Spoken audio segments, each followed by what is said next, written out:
जय श्री कृष्ण। और कैसे हैं आप लोग? बढ़िया हो? चलो देखो, केमिकल रिएक्शंस चल रहे थे लास्ट क्लास में, और दूसरी वाली बात है ये कि ये सम बेसिक कॉन्सेप्ट में एक काफ़ी इंपॉर्टेंट टॉपिक है लिमिटिंग एजेंट, है ना। Today we are discussing about the limiting agent. और जनरली क्या है, आजकल मेडिकल आईआईटी में आता ही है और आने लगा है, पहले से भी आता था। काफ़ी इंपॉर्टेंट टॉपिक है, ठीक है। चलिए इसको थोड़ा सा वैसे समझते हैं पहले। Limiting reagent,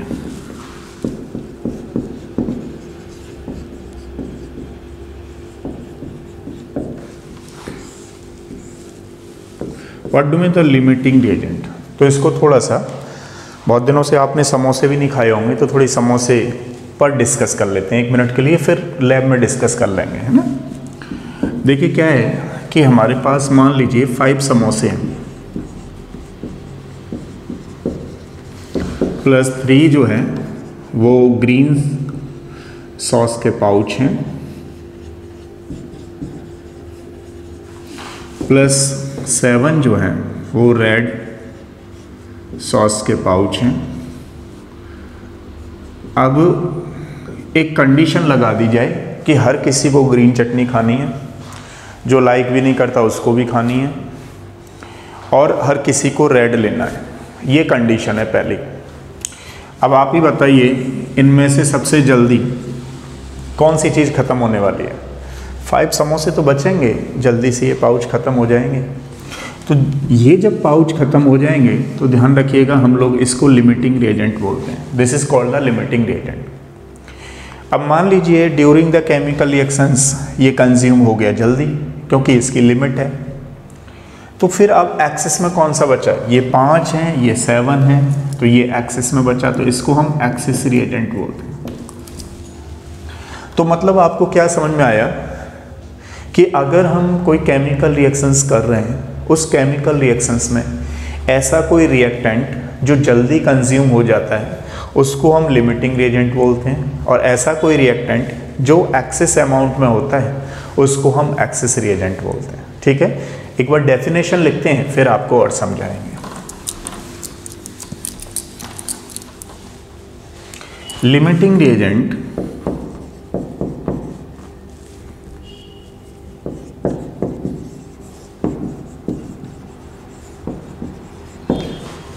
is the reactant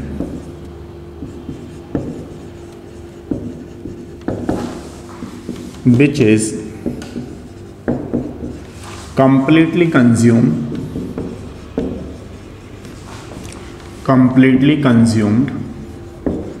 during the chemical reaction.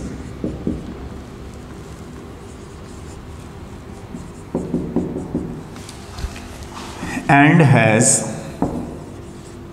a limit to formation of product.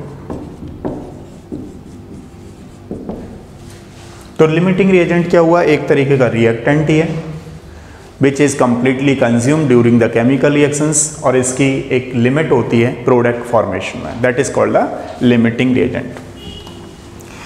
And reactant which has more amount, that is called excess reagent। तो किसी भी केमिकल रिएक्शंस में एक तो लिमिटिंग रिएजेंट होता है और एक क्या होता है हमारे पास? Excess reagent. जैसे फॉर एग्जांपल मान लीजिए हमारे पास कोई हाइपोथेटिकल रिएक्शन है, A + B = C। अब इसका 1 मोल ले लिया जाए, 1 मोल इसका लिया जाए, तो यहाँ पर भी 1 मोल बनेगा। ये तो कॉमन है, कोई प्रॉब्लम नहीं है। 1 मोल इसका ले लिया, 1 मोल इसका ले लिया, तो 1 मोल इसका बन गया।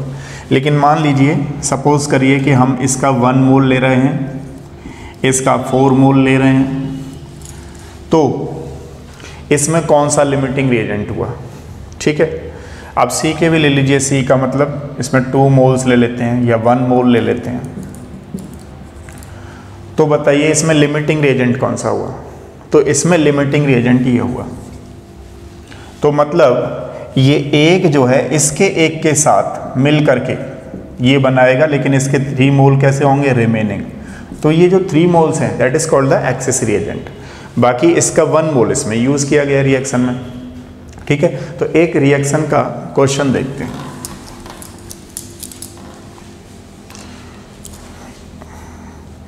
For any hypothetical reaction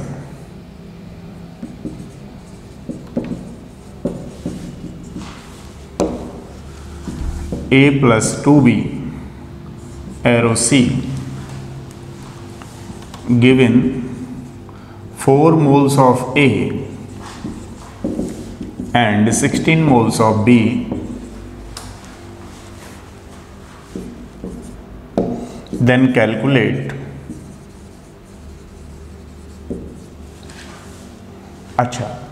then calculate limiting reagent, number of moles of B and C। अब क्वेश्चन ये है कि आप कहोगे सर आपने तो बताया नहीं, तो पहले एक बार नोट कर लो फिर क्वेश्चन करते हैं। ठीक है, अब इसी क्वेश्चन के लिए मैं आपको थोड़ा सा बताता हूँ किस तरीके से हम फाइंड आउट करते हैं।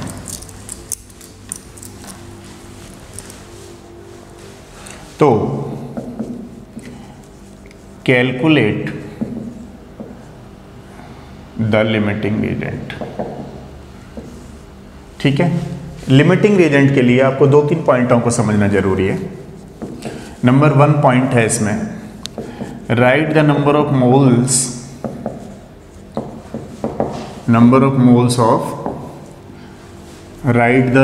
Moles of reactant and product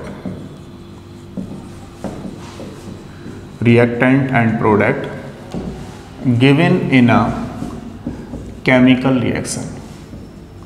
किसी भी केमिकल रिएक्शन में जितने नंबर ऑफ मोल्स दे रखे हैं उसको पहले लिखना है। Right the number of moles of reactant and product given in a chemical reaction. ठीक है, दूसरा वाला राइट देयर स्टोइचियोमेट्रिक कोफिशिएंट। ठीक है, उनके कोफिशिएंट को लिखना है फिर आपको। थर्ड पॉइंट में क्या करना है, डिवाइड मोल्स एंड स्टोइचियोमेट्रिक कोफिशिएंट। ठीक है, फोर्थ वाला पॉइंट क्या है, इफ दिस रेशियो कौन सा वाला रेशियो बताओ, मोल्स अपॉन स्टोइचियोमेट्रिक कोफिशिएंट वाला ratio. If this ratio is smaller that is considered to be limiting reagent in the reaction. बाकी क्या होगा, एक्सिस रिएजेंट होगा। अगर ये रेशियो जो है वो कम आ जाता है तो कौन सा होगा हमारे पास, लिमिटिंग रिएजेंट। 5 पॉइंट आपको ध्यान रखने हैं। एक लास्ट वाला पॉइंट होता है, इसको मोल एनालिसिस भी बोलते हैं, ध्यान रखना, मोल एनालिसिस। तो ये 5 पॉइंट हैं जिनके बेसिस पर आप किसी भी लिमिटिंग रिएजेंट को कैलकुलेट कर सकते हो। तो चलिए इस रिएक्शन में देखते हैं। अब ये रिएक्शन में हमें दे रखा है A plus twice B arrow C। तो सबसे पहले इनके मोल्स लिखो। देखो इसको फॉर्मूले को वैलिड करो आप। तो मोल्स कितना दे रखा है इसका, 4 मोल्स, और B का कितना दे रखा है, 16 मोल्स, और इसका फाइंड आउट करना है X। ठीक है, calculate the number of moles of C। अब क्या है कि इसके स्टोइचियोमेट्रिक कोफिशिएंट लिखो। इसका कितना है स्टोइचियोमेट्रिक कोफिशिएंट, 1। यहाँ पे जो चीज़ आगे लिखी होती है ना उसको बोलते हैं स्टोइचियोमेट्रिक कोफिशिएंट। अब देखिए यहाँ पे इसका स्टोइचियोमेट्रिक कोफिशिएंट कितना है, 2 एंड 1। अब हमने ये कर लिया number of moles of reactant and product. ठीक है, अब हम क्या करेंगे, देयर स्टोइचियोमेट्रिक कोफिशिएंट, ये लिख लिया हमने। थर्ड वाला पॉइंट क्या है, divided by number of moles divided by stoichiometric coefficient. तो अगर नंबर ऑफ मोल से आप करेंगे 4 divided by 1 is equal to 4 आएगा, is equal to 16 divided by 2 is equal to 8 आएगा, एक्स वाई 1 है। ठीक है, अब आप खुद से देखिए यहाँ पे कि ये यहाँ पे कितना आ रहा है 4 कैलकुलेट करने पे, और ये यहाँ पे कितना आ रहा है 8। अब इन दोनों में से लिमिटिंग रिएजेंट कौन सा है, जो लेस अमाउंट में आ रहा है वो लिमिटिंग रिएजेंट है। This is called the limiting reagent. ठीक है, L R, A is the limiting reagent. हो गया लिमिटिंग रिएजेंट। अब क्या है, हमें निकालने number of moles of C. Calculate the limiting reagent, limiting reagent तो आ गया ए। अब number of moles of C कैसे निकालेंगे, तो इसका हमें एक करना पड़ेगा, इसको क्या बोलते हैं, मोल मोल एनालिसिस। अब ध्यान से सुनिएगा मोल मोल एनालिसिस कैसे करते हैं। देखिए इसके number of moles N A divided by stoichiometric coefficient. Mole mole analysis में क्या करेंगे, mole upon stoichiometric coefficient with respect to limiting reagent. ध्यान रखिएगा इसमें मोल मोल एनालिसिस में जब हम लोग करते हैं तो moles divided by stoichiometric coefficient with respect to limiting reagent लाते हैं। अब हमने क्या किया, यहाँ पे number of moles this one, यहाँ पे क्या करेंगे number of moles B divided by इसके कितने 2, यहाँ पे क्या कर रहे हैं एक्स वाई 1। अब हमें किसका मोल्स निकालना है, सी का। तो मतलब आप इसको ऐसे ही बोल सकते हैं नंबर ऑफ मोल्स ऑफ सी, जो हमें एक्स निकालना है, यानी कि नंबर ऑफ मोल्स ऑफ सी निकालने हैं, उसको हमने ऐसे लिख दिया। अब इसमें लिमिटिंग रिएजेंट कौन सा था, ए, तो हमें इससे काम करना है, इससे और इससे मतलब है, इससे बीच वाले से मतलब नहीं है। तो इसके नंबर ऑफ मोल्स आपको कितने दे रखे थे बताओ, इसके नंबर ऑफ मोल्स दे रखे थे यहाँ पे 4 डिवाइडेड बाई उसका स्टोइचियोमेट्रिक कोफिशिएंट कितना है 1 इज इक्वल टू, हमें इसके निकालने हैं सी। तो N C is equal to कितना आ जाएगा, number of moles of C is equal to 4 moles. बताओ समझ में आया नहीं आया, इसको बोलते हैं मोल मोल एनालिसिस। ठीक है, एक दूसरा क्वेश्चन करते हैं, नोट करो एक बार पहले।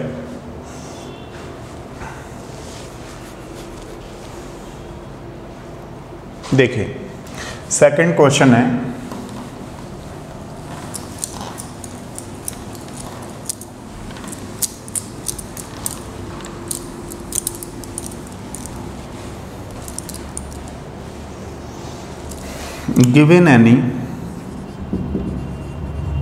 given a hypothetical reaction,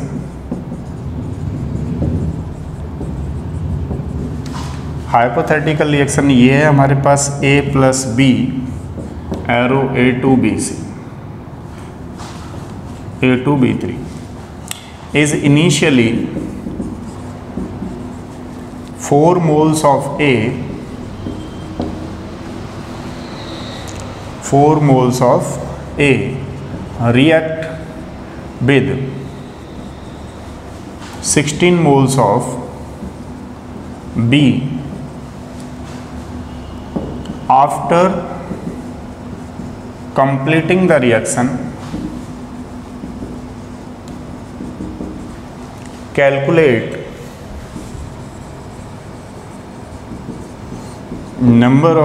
calculate the limiting reagent, ठीक है, and moles of A, B and A2B3। ये हमारे पास कोई क्वेश्चन है। ठीक है, अब हमें ये वाले पॉइंट लगाने, ध्यान रखना। तो पहले क्या कर रहे हैं, कई चीज़ें ध्यान रखिएगा, मैं आपको वॉल्यूम पे क्वेश्चन सिखाऊंगा और हम ग्राम पे भी देखेंगे कि सबसे पहले, क्योंकि हमें तो नंबर ऑफ मोल्स निकालने हैं, ठीक है, इसको हमें मोल्स में कन्वर्ट करके लाना है। तो चलिए एक क्वेश्चन देखते हैं, A plus B arrow A2B3 दे रखा है।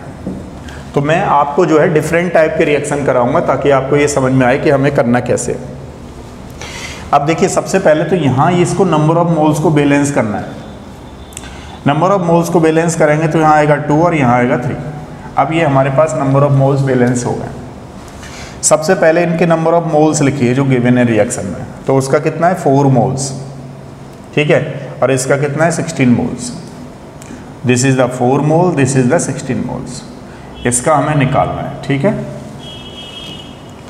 अब क्या करेंगे, हम इसके स्टोइचियोमेट्रिक कोएफिशिएंट लिखने हैं। स्टोइचियोमेट्रिक कोएफिशिएंट कितना है हमारे पास 2, इसमें कितना है 3, इसमें कितना है 1, ठीक है। इसको मैं यहाँ करता हूँ, देखो अब थर्ड वाला करना है, divided moles divided by stoichiometric coefficient. Point third वाला हम लोग कैसे करेंगे, यहाँ पे moles divided by stoichiometric coefficient. तो हमारे पास मोल्स कितने हैं यहाँ पे 4 divided by 2 is equal to कितना आ जाएगा 2, ठीक है। अब यहाँ पे बी के लिए करेंगे, नंबर ऑफ मोल्स हमने किया ए के लिए तो 4 डिवाइडेड बाई 2, अब बी के लिए करेंगे, तो बी के लिए करेंगे तो हमारे पास कितना आएगा यहाँ पे 16 इज इक्वल टू चल रहा है 16 divided by 3 is equal to number of moles of A2B3 divided by कितना 1। अब अगर आप देखोगे तो यहाँ पे कितना आएगा 5 पॉइंट समथिंग, ठीक है। अब इसमें लिमिटिंग रिएजेंट देखिए आप लोग, देखो क्या लिखा हुआ है फोर्थ वाले में, इफ दिस रेशियो, कौन सा वाला ratio, moles divided by stoichiometric ratio, अगर ये कम आता है, ठीक है, छोटा है, तो वो लिमिटिंग रिएजेंट होगा। तो बताइए इस रिएक्शन में कौन सा लिमिटिंग रिएजेंट है हमारे पास, इस पर। तो ये हमारे पास लिमिटिंग रिएजेंट आ गया। अब एक बार मोल मोल एनालिसिस से हम लोग पता लगाएंगे कि किसके कितने नंबर ऑफ मोल्स हैं। देखो यहाँ पे कर रहे हैं मोल मोल एनालिसिस। अगर हम मोल मोल एनालिसिस करें तो हमारे पास क्या है, number of moles of Na divided by stoichiometric coefficient कितना है बताओ, moles upon stoichiometric coefficient 2 is equal to number of moles of B divided by stoichiometric coefficient is equal to number of moles of A2B3 divided by stoichiometric coefficient. अब हमें पता ये लग गया है कि इसी से डिसाइड होने सारे के सारे, क्योंकि ये लिमिटिंग रिएजेंट है। तो इसका नंबर ऑफ मोल्स कितना गिवन है हमारे पास 4 moles, 4 by 2 is equal to 2 आ गया। अब NB का कितना दे रखा है 16, तो 16 by 3 is equal to Na2B2 by 1। तो पहले हम इसका निकालते हैं, ठीक है। अब इसमें कितना आ जाएगा बताओ, तो ध्यान रखिएगा number of moles of A2B3 is equal to कितना आ गया 2। अब हम लोग इसके रेस्पेक्ट में निकालें B का, ये तो यहाँ पे इसके रेस्पेक्ट में आ गया। अब क्या करेंगे, B का निकालेंगे तो number of moles Na upon 2 is equal to NB upon 3। Na कितना है यहाँ पे 4 by 2 is equal to 2 is equal to NB कितना है हमारे पास 16 बाई 3 6.1, ठीक है। तो अगर हम लोग देखें इसका तो कितना हो जाएगा बताओ, है ना। तो ये 12 आ गया, 12 आ गया। NB के रेस्पेक्ट में निकाल रहे हैं हम लोग, NB के रेस्पेक्ट में अगर आप लोग निकाल रहे हो तो कितना हो जाएगा यहाँ पे, जैसे देखो NB डिवाइडेड बाई 3। अब NB इज इक्वल टू कितना आ जाएगा, sorry NB is equal to हो गया हमारे पास 6। तो कितने मोल्स कंज्यूम हो गए इसके साथ, B के कितने मोल्स कंज्यूम हो गए, तो कंज्यूम हो गए हमारे पास 6। अब रिमेनिंग कितने बचे होंगे 10, समझ रहे हो ना। तो इस तरीके से हम लोग कर सकते हैं। नेक्स्ट क्वेश्चन देखिए जो मेडिकल में आया हुआ है, एक बार पहले नोट करो।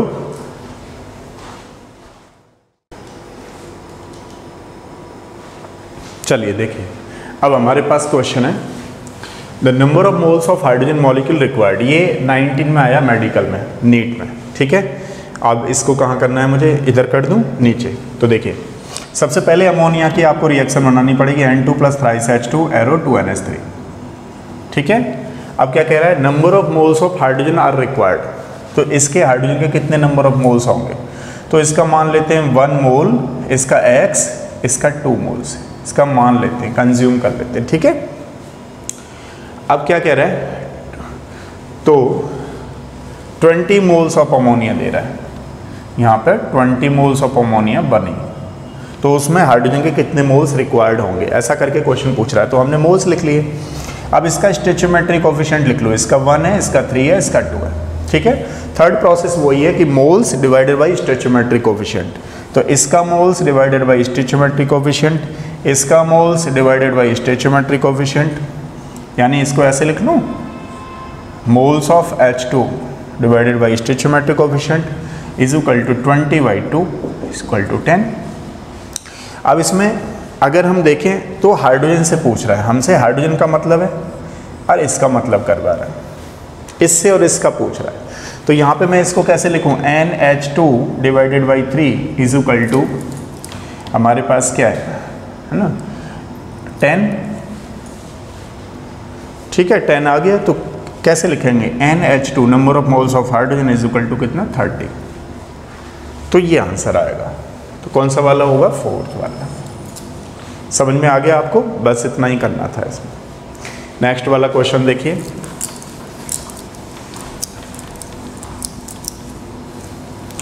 अब जैसे मान लीजिए 22 पॉइंट इतना इतना इतना, तो पहले इसको रिएक्शन बनाना पड़ेगा, H2 + Cl2 2HCl। ठीक है, अब देखिए ये लीटर में दे रखा है, तो हमें इसमें एवोगैड्रो हाइपोथेसिस देखनी पड़ेगी। एवोगैड्रो क्या कहते थे कि अगर किसी गैस का 1 मोल ले लिया जाए एट HTP, तो ऑलवेज उसमें कितना वॉल्यूम होता है, 22.4 लीटर वॉल्यूम होता है। तो मतलब हमने कोई रिएक्शन बना ली, तो इसने ये लीटर में दे रखा है, तो इतना लीटर, क्या कह रहा है, अच्छा H2 इतना है, तो इसका मतलब 1 मोल के बराबर है। तो ये हमारे पास 1 मोल है, जबकि ये कितने के बराबर है, ½ मोल के बराबर, मतलब 0.5 मोल के बराबर है। ठीक है, इसका हमें निकालना है। अब देखिए कितना बना, तो उसको हमें n लिख लो HCl। ठीक है, इसके ये नंबर ऑफ मोल्स लिख लिए आपने पहले, इसके स्टोइचियोमेट्रिक कोएफिशिएंट लिखिए 1, 1 and 2। अब देखिए अगर आप इसका डिवाइड लगाएंगे, moles divided by stoichiometric coefficient करिए, तो 1/1 इज इक्वल टू 1, और यहाँ पे मोल्स कितने हैं, 0.5 divided by 1 is equal to 0.5। तो यहाँ पे लिमिटिंग रिएजेंट कौन सा, ये है Lr है। ठीक है, और इसके क्या करेंगे, number of moles of HCl divided by this one. तो हमें इससे और इससे मतलब रखना है। तो नंबर ऑफ HCl मॉलिक्यूल्स कितने आ गए, मोल्स कितने आ गए, 1 मोल। ठीक है, 2 × 0.5, तो 1 मोल ऑफ HCl होगा। समझ में आ गया, इस तरीके से क्वेश्चन करना है। नेक्स्ट क्वेश्चन देखिए,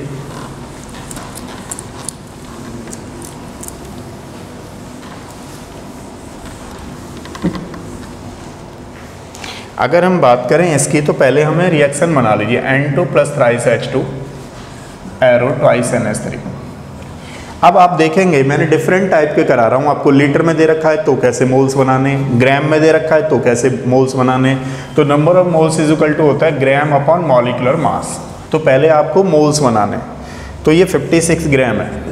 ठीक है, और नाइट्रोजन का कितना लेंगे, 28, क्योंकि एक नाइट्रोजन नहीं है, यहाँ पे गैस है, तो 28 ये हो गया। तो गिवन मॉलिक्यूलर मास तो कितना आ गया, ये 2, तो 2 मोल्स दे रखा है N2 का, ये 2 मोल्स आ गया।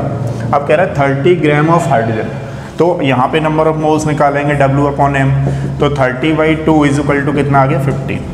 तो ये 15 मोल्स दे रखा है। ठीक है, अब हमें क्या करना है, यहाँ पे n मोल्स ऑफ अमोनिया देखना है। अब इसके केस में क्या करेंगे, ये हमने सबसे पहले मोल्स निकाल लिए। अगर हमें ग्राम में दे रखा है तो पहले मोल्स निकाल लो, given mass upon molecular mass. अब आप इसके स्टोइचियोमेट्रिक कोएफिशिएंट लिखिए 1, 3 and 2। अब आप क्या करिए, moles divided by stoichiometric coefficient करिए, तो 2 divided by 1 is equal to 2, 15 divided by 3 5, number of moles of NH3 divided by 2। अब आप देखिए यहाँ पे 2 है और यहाँ पे 5 है, तो लिमिटिंग रिएजेंट कौन सा हो गया हमारे पास, ये N2 is the limiting reagent. अब मोल मोल एनालिसिस करिए, तो number of moles of N2 divided by stoichiometric coefficient 1। ठीक है, अब यहाँ पे क्या है, number of moles of NH3 divided by 2। तो यहाँ नंबर ऑफ मोल्स कितने निकाल के लाए थे हम लोग, 2/1 is equal to number of moles of ammonia divided by 2, तो 2 × 2 = 4। तो NH3 is equal to how many moles, 4 moles. That will be the answer. ठीक है, ये थे आपके एग्जाम में आए हुए क्वेश्चन, आप बड़े आराम से कर सकते हो। अगर आपको ये वीडियो पसंद आया हो, थोड़ा शेयर करिए ताकि आपके लिए अच्छे अच्छे वीडियो और बनाएं। ठीक है, और क्वेश्चन करते रहिए। अगर आपको कोई प्रॉब्लम है, डाउट है, तो कमेंट्स बॉक्स में लिखिए, कोशिश करेंगे आपके क्वेश्चन के आंसर देने के लिए। ठीक है, सी यू नेक्स्ट, मिलते हैं। Thank you so much.